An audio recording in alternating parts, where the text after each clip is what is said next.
Urdu writing को लिखने के लिए आप लोगों के मार्कर की डायरेक्शन की साइड का होती है और इंग्लिश राइटिंग लिखने के लिए आप लोगों की डायरेक्शन की साइड का होती है।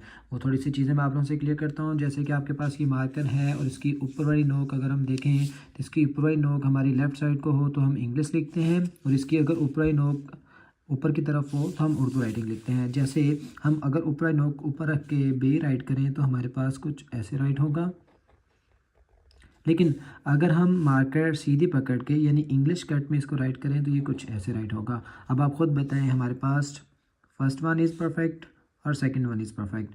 आप लोग हमें बता सकते हैं इसमें अगर हम मार्कर को सीधा पकड़ के नुक्ता लगाएं तो ये ऐसे है, और अगर हम कट गलत पकड़ के इसको ऐसे लिखें तो ये ऐसे है। यानी कि ये हमारे पास इंग्लिश कट है और ये हमारे पास उर्दू कट है। तो इसी तरह की टिप्स एंड ट्रिक्स के लिए आप हमारे चैनल को फॉलो कर सकते हैं, जिसमें हम आप लोगों को काफ़ी हद तक चीज़ें सिखा सकते हैं, जैसे कि उर्दू हैंड राइटिंग पेन से, मार्कर से,